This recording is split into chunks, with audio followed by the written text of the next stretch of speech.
Disampaikan terima kasih. Assalamualaikum warahmatullahi wabarakatuh. Di sini saya Hafifuddin Nur akan mencoba untuk menguraikan dari beberapa teks-teks tentang Nahdlatul Ulama berkaitan tentang bagaimana sih karakter pribadi ideal menurut pandangan Nahdlatul Ulama atau Aswaja An-Nahdliyah. Alangkah lebih baiknya sebelum acara kita mulai, kita kirim doa dulu kepada para muassis Nahdlatul Ulama. Semoga ilmu dan barakahnya selalu mengalir pada kita semua.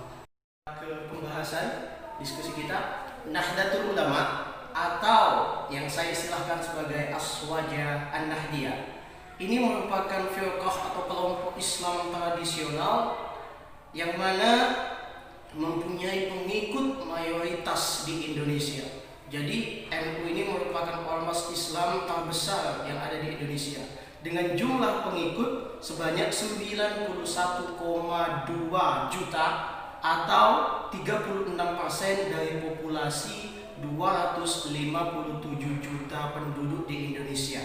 Hal ini data ini bisa kalian peroleh dalam buku berjudul Nilai-nilai dan kearifan lokal budaya Indonesia dalam kajian ilmu konseling pada halaman 50 yang penulisnya adalah saudara Hafifuddin Nur. Bisa dilihat di situ pada halaman ke-50 bahwasanya memang Nahdlatul Ulama ini merupakan ormas terbesar dengan jumlah penduduk 91,2 jumlah pengikut, dan bahkan jumlah kondisi real di lapangan bisa melampaui daripada jumlah yang dikeluarkan oleh Badan Pusat Statistik tersebut. Berkembangnya Aswajah An-Nahdliyah ini tidak lepas dari tokoh sentral yang menciptakan atau yang mendirikan ormas ini, yaitu Kiai Hasyim Asy'ari. Pemikiran-pemikiran Kiai Hasyim Asy'ari itu menjadi landasan utama dalam hal merumuskan atau menjadi dasar atau rujukan daripada Nahdlatul Ulama atau Aswaja An-Nahdliyah. Kemudian Aswaja An-Nahdliyah ini memiliki pengertian yang dapat dipahami sebagai paham keagamaan yang menjadi acuan baik dari segi teologis, akidah, praktis ibadah, fikih, dan kemudian moral atau akhlak, dan juga perilaku sosial atau muamalah. Yang mana secara spesifik paham Aswajah An-Nahdliyah dalam segi teologi berpegang pada pemikiran Abu Hasan Al-Asy'ari dan Imam Abu Al-Mansur Al-Maturidi. Sedangkan dalam segi ibadah atau dalam segi fikih mengikuti salah satu dari 4 madhab, yaitu Imam Syafi'i, Imam Hanafi, Imam Malik, dan Imam Hambali. Sedangkan dalam segi akhlak atau tasawuf itu mengikuti Imam Junaid Al-Baghdadi atau Imam Muhammad Al-Ghazali. Itulah prinsip yang dipegang oleh Aswajah An-Nahdliyah. Tadi sudah dijelaskan oleh moderator tentang definisi daripada Ahlus Sunnah wal Jamaah dan juga An-Nahdliyah. An-Nahdliyah di sini yang akan saya jelaskan. An-Nahdliyah tentunya merujuk kepada ormas Islam, ormas terbesar Islam yang sudah saya jelaskan tadi, yang mana pengertiannya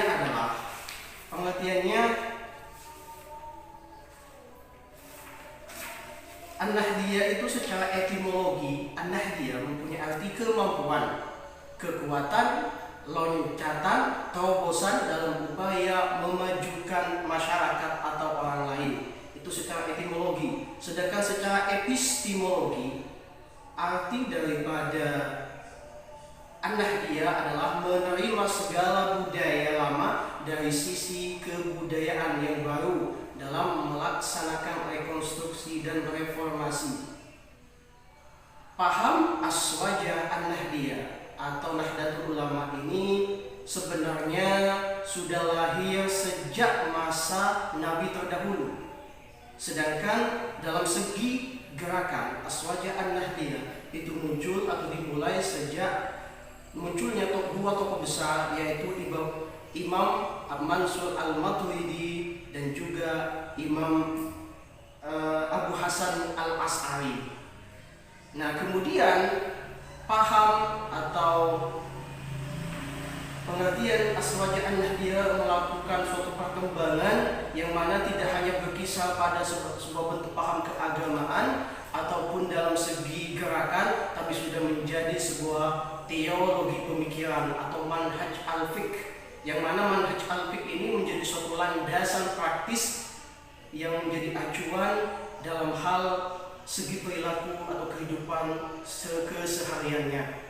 Dan kemudian manhaj al-fiqh ini diformulasikan terutama oleh Ahmad Siddiq dalam satu bentuk teks Khittah An-Nahdiyah, yang mana Khittah An-Nahdiyah pada tahun 1926 ini merumuskan salah satu bentuk karakteristik yang harus ada pada diri Azwaja An-Nahdiyah, yang mana ada 4 karakteristik itu. Di antaranya yang pertama adalah sifat tawassut atau moderat, yang kedua sifat tasammuh toleran, tawazun seimbang, kemudian i'tidal adil. Untuk tawassut dan tasammuh itu yang akan saya uraikan nanti, sedangkan untuk sikap tawazun dan i'tidal ini akan dijelaskan oleh pembicara kedua, saudari Fitri Ulfa, yang akan menguraikan tentang karakteristik itu. Oke, baiklah, kita mengacu kepada nilai karakter yang pertama. Kata tawassut berasal dari kata wasat yang bermakna tengah, yang memiliki makna baik dan terpuji. Sedangkan lawan kata wasat ini adalah al-atur atau ujung yang berkonotasi negatif. Kata wasat, wasatiyah, tengah-tengah ini ada dalam Al-Quran, khususnya dalam surah Al-Baqarah ayat ke-143 yang berbunyi wa qadzalika ja'alnakum ummatan wasata. Kata ummatan wasata ini ada dalam surat Al-Baqarah ayat ke-143. Apabila kita analisa, Al-Baqarah itu terdiri dari 286 ayat, sedangkan Allah menulis kata ummatan wasata itu pada ayat 143. 143 dikali 2, 286. Jadi secara tidak langsung Allah menulis kata ummatan wasata sebagai umat terbaik itu di tengah-tengah ayat surat Al-Baqarah. Jadi sudah jelas umat yang terbaik adalah umat yang tengah-tengah. Apa itu umat yang tengah-tengah? Itu diibaratkan sebagai sebuah Ka'bah yang mana berada dalam ujung tengah, tidak miring ke kanan, tidak miring ke kiri. Jadi berada di posisi tengah-tengah. Itulah ummatan wasata. Ibnu Shihab menguraikan makna atau sikap tengah-tengah itu, yaitu adalah suatu sikap yang berupaya tidak memihak ke kiri, tidak memihak ke kanan, atau juga sikap yang dapat dipahami sebagai sikap yang menengahi antara dua ujung perbedaan. Antara dua ujung perbedaan kita dapat menengahi hal itu disebut dengan wasata. Ibnu Shihab juga memandang bahwa sikap pertengahan itu adalah dapat memandang sebuah Tuhan dan juga dunia. Jadi harus di tengah-tengah, memandang antara ukhrawi dan duniawi. Duniawi dan ukhrawi harus dipandang secara tengah-tengah. Tidak boleh terlalu cenderung kepada ketuhanan, tidak terlalu cenderung kepada keduniawian. Jadi kedua-duanya itu harus diposisikan di tengah, harus seimbang. Itu adalah sikap daripada tengah-tengah. Kemudian Azwaja An-Nahdiyah dalam memandang sikap tengah-tengah atau moderasi itu juga diimplementasikan dalam bentuk berkompromi terhadap adanya perbedaan. Jadi kita tidak bersikap ekstrem terhadap adanya perbedaan. Kita mengakui adanya perbedaan karena pada dasarnya kita diciptakan dalam hal yang berbeda-beda. Kita diciptakan dari Adam dan Hawa, bukan Adam dengan Asep. Jadi sudah jelas perbedaan itu tidak dijadikan sebagai alat untuk menjadikan suatu permusuhan, tapi perbedaan itu dijadikan sebagai sebuah rahmat, dan adanya perbedaan adalah suatu kemutlakan yang harus diakui. Jadi Azwaja memandang perbedaan dengan cara memberikan kompromi terhadap perbedaan tersebut. Kemudian Selain berupaya kompromi terhadap adanya perbedaan moderat oleh Aswaja An-Nahdiyah, juga diimplementasikan dalam bentuk melakukan sebuah reformatif maksud saya, sikap reformatif dalam artian mengambil nilai-nilai yang baik, tapi dengan senantiasa juga mempertahankan nilai-nilai lama yang sudah baik, mengambil nilai-nilai baru yang lebih baik, dan juga mempertahankan nilai-nilai budaya atau tradisi baru yang lebih baik, atau dalam istilahnya al-mukhafadhu ala qadimis salih wal asdu ala jadidil aslah. Jadi ini juga sebagai sebuah bentuk sikap moderat dengan cara tetap mempertahankan tradisi-tradisi atau kebiasaan-kebiasaan lama yang baik, serta mengambil kebiasaan atau budaya-budaya baru yang lebih baik. Itu juga salah satu bentuk dari sikap moderat yang dilakukan oleh kelompok Aswaja An-Nahdiyah. Dari beberapa yang sudah saya jelaskan adalah intinya adalah ilmu pengetahuan. Makanya M. Quraish Shihab menafsirkan bahwasanya agar kita dapat mengetahui posisi yang tengah-tengah, posisi moderat ini adalah kuncinya adalah ilmu pengetahuan. Karena dengan ilmu pengetahuan inilah kita bisa memposisikan diri sebagai orang yang moderat, umat atau wasata. Jadi maka tidak heran dalam redaksional teks Khittah An-Nahdiyah bertuliskan bahwa menjunjung tinggi ilmu-ilmu pengetahuan serta ahli-ahlinya. Ilmu pengetahuan dan ahlinya atau orang yang menguasai ilmu pengetahuan tersebut itu sangat dijunjung tinggi. Ini dijelaskan dalam Khittah An-Nahdiyah. Jadi kunci utama dalam hal untuk memahami atau memposisikan diri menjadi umat yang moderat adalah ilmu pengetahuan. Itu beberapa rangkuman atau rangkaian yang sudah saya kumpulkan berkaitan dengan sikap moderat yang harus dimiliki oleh Aswaja An-Nahdiyah. Oke, Yuk.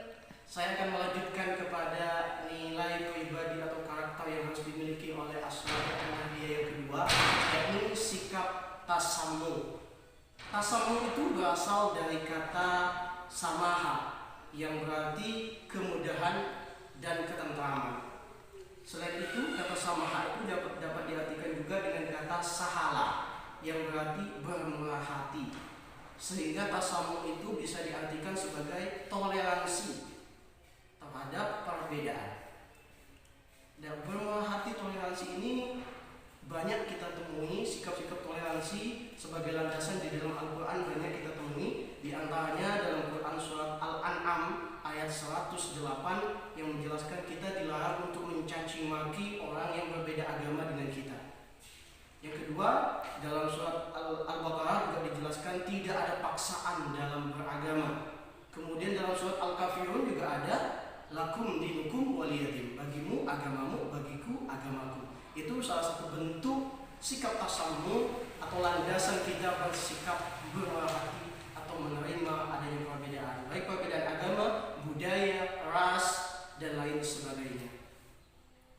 Kelompok Aswajah ini, Aswajah An-Nahdiyah itu senantiasa bersikap toleran terhadap banyaknya perbedaan. Hal ini juga diajarkan oleh Kiai Hasim Asy'ari dalam salah satu tulisannya dalam kitab Al-Mu'aid.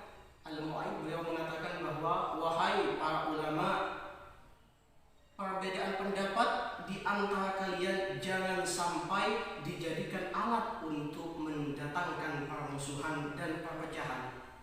Jika kalian melihat seseorang yang mengamalkan perbuatan dengan dalil taklid dari seorang imam madhab, bukan tempatnya mereka engkau jadikan musuh. Jadi sudah jelas, perbedaan itu hal yang wajar. Jadi kalau ada orang yang berbeda madhab, berbeda pendapat, jangan kita jadikan musuh. Tapi perbedaan itu jadikan sebuah hidayah, sebuah hikmah. Karena sudah yang saya sampaikan tadi bahwa perbedaan adalah rahmat, bukan perbedaan dijadikan sebagai sebuah konotasi kita untuk melakukan perpecahan di tengah-tengah masyarakat. Maka dari itu dalam kaitannya membangun sebuah menerima sebuah bentuk bermurah hati tasammu diwujudkan oleh kelompok Aswaja An-Nahdiyah dalam bentuk suatu ukhuwah, Iya, jadi ada beberapa ukhuwah-ukhuwah yang dibangun atau persaudaraan-persaudaraan yang dibangun oleh Aswaja An-Nahdiyah sebagai bentuk dari sikap tasammu dalam hal menjalin persaudaraan di tengah-tengah ragamnya perbedaan. Di antaranya adalah ukhuwah An-Nahdiyah. Ukhuwah An-Nahdiyah maksudnya adalah persaudaraan antar kelompok NU atau kelompok Nahdiyah. Jadi kita tidak bisa dipungkiri bahwasanya di antara kelompok-kelompok NU sendiri itu banyak sekali perbedaan. Maka di situ perbedaan itu tidak dijadikan ajang untuk mengadakan permusuhan. Maka dibentuklah sebuah ukhuwah, persaudaraan antar orang NU. Kemudian yang kedua ada ukhuwah Islamiyah, persaudaraan antar sesama Islam. Walaupun kita beda ormas, ada NU, ada Muhammadiyah, FPI dan lain sebagainya, perbedaan-perbedaan ini yang ada di dalam mereka, selama mencakup perbedaan dalam segi ibadah, fikih, maka tidak ada masalah dalam hal itu, kecuali perbedaan berkaitan dengan tauhid, ya, atau keimanan baru. Di sana kita tidak boleh mengakui adanya perbedaan tersebut, ya. Tapi kalau berkaitan dengan perbedaan pandangan fikih, pandangan madhab, itu hal yang wajar. Ya, tidak boleh kita mencaci maki atau menghina mereka. Tetap ukhuwah Islamiyah kita bangun.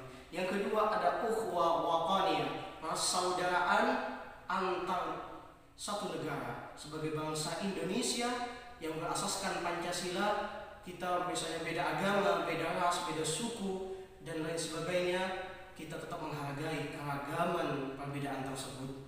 Maka di situ kita harus tetap berpegang kepada yang saya tulis atau saya rumuskan kepada satu konsensus negara Indonesia yang saya singkat dengan sebutan PBNI, Pancasila, Bhinneka Tunggal Ika, NKRI dan Undang-Undang 1945. Inilah pegangan yang tetap harus kita pegang untuk membangun ukhuwah wataniyah. Dan yang keempat ada ukhuwah basariyah atau ukhuwah insaniyah, persaudaraan sesama manusia.